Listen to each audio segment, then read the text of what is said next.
At the dawn of the new millennium, D'Angelo wasn't just a star, he was the star.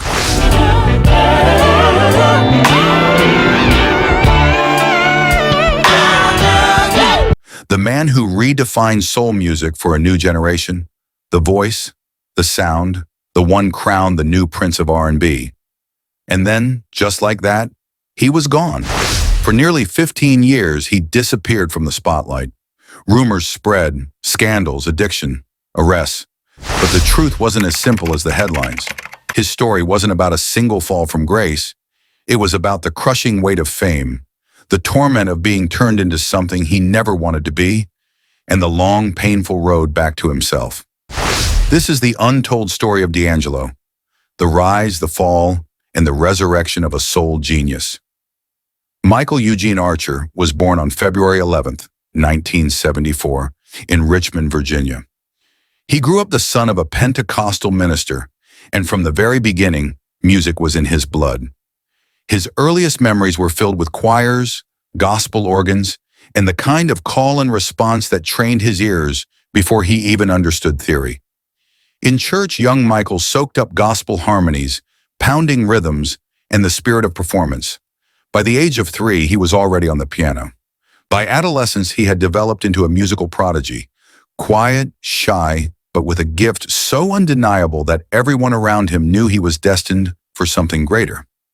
His father preached from the pulpit, but for Michael, music became the sermon. He studied Marvin Gaye's What's Going On, Curtis Mayfield's falsetto, and most of all, Prince's rebellious genius. Years later, he would say Prince's Dirty Mind album changed everything, because it showed him how sensuality and spirituality could coexist in the same song. By 17, he had formed a hip-hop group called IDU, Identity Unknown, writing and producing their demos. Those tapes caught the ear of Jocelyn Cooper, an executive who would later help co-found Afropunk Festival. She saw something rare, a teenager who wasn't just rapping or singing, but composing, arranging, and producing his own music. She secured him a publishing deal. Imagine that, a kid still in high school already writing songs for a living. Soon after, Michael dropped out of school and set his sights on New York City, the center of black music at the time. There he tested himself at the legendary Apollo Theater's Amateur Night, a place known for making or breaking young talent. He won, and in that moment, Michael Archer became D'Angelo, a name that would one day echo through the halls of music history. In 1995, D'Angelo released his debut album, Brown Sugar. It wasn't just successful, it was a revelation. With its blend of classic soul, jazz chords, hip-hop beats, and a smoky, vulnerable voice, the album carved out a new lane in R&B. The critics loved it, fans loved it, musicians loved it. It sold over 1 million copies and went platinum, cementing D'Angelo as the face of what critics began calling neo-soul. But more than sales, Brown Sugar was about credibility. D'Angelo wasn't some manufactured act. He played the keys. He arranged the horns. He lived in the studio. He wasn't an R&B singer chasing fame. He was a musician's musician. It was during this time that he began working closely with a group of like-minded artists who were just as hungry to push boundaries as he was. In the late 90s, Electric Lady Studios in New York became ground zero for one of the most important creative movements in modern black music. Questlove of the Roots, producer Jay Dilla, Common, Erykah Badu, Mos Def, Talib Kweli, and at the center of it all, D'Angelo. Together, they were the Soulquarians, a collective of artists experimenting with offbeat rhythms, raw soul, and genre-bending ideas. They weren't chasing charts. They were chasing freedom.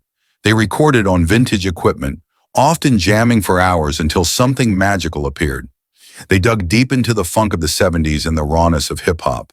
And in that crucible of creativity, D'Angelo prepared his masterpiece.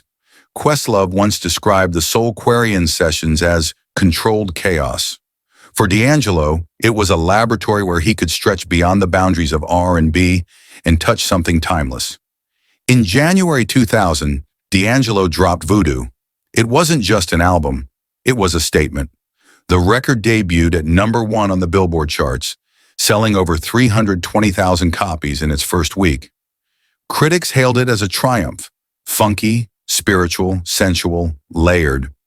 It would go on to win a Grammy for Best R&B Album, and the single Untitled, How Does It Feel, won Best Male R&B Vocal Performance. But all of that was overshadowed by one thing, the video. A single continuous shot. D'Angelo, bare-chested, muscular, vulnerable, staring into the camera. It was meant to be art, an homage to Prince, a focus on intimacy and vulnerability. But the public saw something else. Women screamed. Men shifted uncomfortably. Rumors spread. Some swore he was being pleasured off camera. Others only saw him as a body, not a musician. Overnight, he became a sex symbol, a label he neither wanted nor could escape. On tour, instead of appreciating the music, fans shouted, "Take it off!" Night after night, he was heckled, objectified, and commodified. The very thing that was supposed to be his artistic triumph became his prison. As Questlove later said, he went from being this shy genius to being tortured by his own image. The pressure broke him. After the Voodoo tour, D'Angelo spiraled into depression.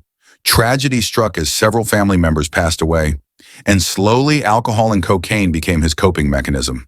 The media, instead of compassion, mocked him. His arrest became punchlines. In 2005, he was charged with driving while intoxicated in possession of marijuana and cocaine. Just a week later, he nearly died in a car accident that left him thrown from his SUV. By 2010, he was arrested again, this time for solicitation in New York.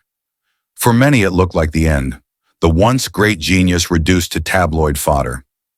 Questlove later said D'Angelo wanted to go in the woods, grow a beard, get fat, and drink hooch. And that's exactly what he did. He disappeared.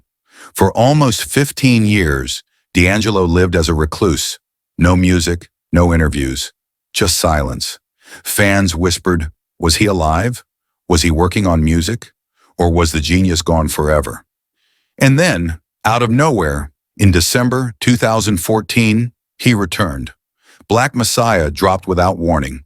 The timing was intentional, just days after protests erupted across America following the police killings of unarmed black men like Michael Brown and Eric Garner.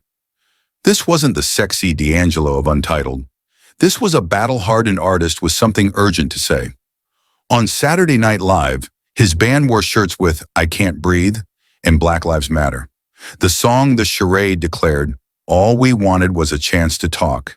Instead, we only got outlined in chalk. The world finally stopped looking at his body and started listening to his message. Critics hailed the album as a resurrection. Rolling Stone called it one of the greatest albums of the decade.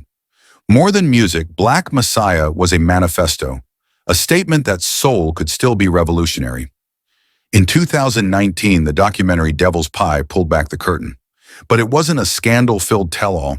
Instead, it showed glimpses of a man who valued privacy more than fame. He admitted he hated simple tasks like buying cigarettes because people constantly demanded autographs. Friends described him as a humble musician's musician who cared more about the craft than the spotlight. And that's the truth of D'Angelo's story. The real scandal wasn't drugs or arrests. The scandal was how the industry and the public refused to see him as a person. They wanted a fantasy, a body, a sex symbol. He just wanted to make music. He disappeared not because he failed, but because disappearing was the only way to survive. And when he came back on his terms. Older, wiser, and with music that spoke to something bigger than himself. D'Angelo's legacy isn't just the albums he made, it's the silence in between. The reminder that an artist's greatest act of defiance is sometimes to walk away.